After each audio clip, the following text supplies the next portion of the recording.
Now, a little while ago, we told you about a new rugby training session in Hawick being run for primary school girls from across the borders, and they have just had a visit from one of their idols. They have Scotland international Thomson dropped by to encourage and inspire the next generation of players. And of course, while she was there at the same time, she put them through the paces. Isla Todd has the story.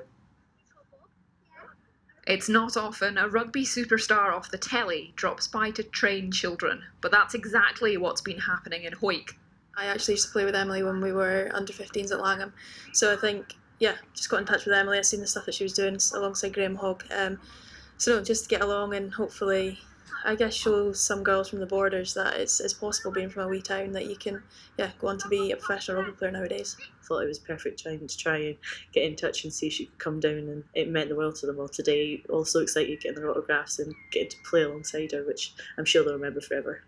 The Borders has produced more than its fair share of professional rugby players, and Thomson is just one example of that.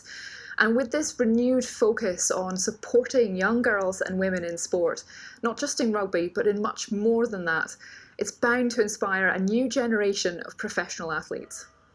And my idol used to be Stuart Hogg, but now she can be my idol. I've always dreamed to be like her.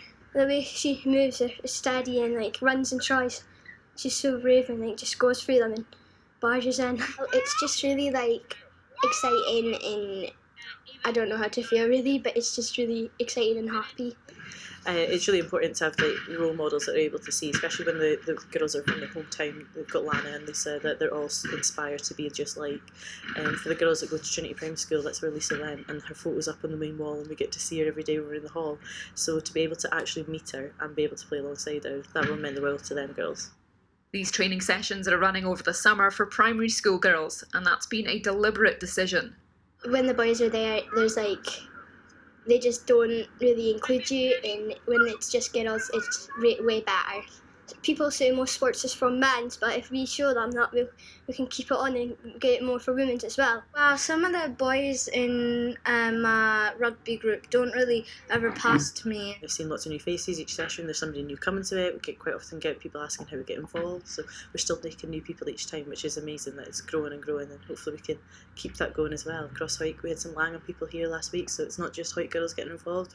On a wider scale, there's a greater focus on women in sport, both on and off the field. Women's sport at the minute is one of the fastest growing sports, as a whole, women's sport across the board is huge. So I guess in the rugby sense, it's getting there. It just needs to keep moving as fast as possible, to catch up. Even women's football is ahead of women's rugby at the moment, and they're doing things so well. They're selling out stadiums and they're getting absolute crowds everywhere, and I guess we want to emulate that and I guess inspire young girls along the way as well. The more people playing rugby, the better, and they'll just keep building and building from there. The girls here have certainly been inspired, and maybe we'll see some of them following Lisa's footsteps further down the line. Isla Todd, ITV News, Hawick. Yeah, real inspiration.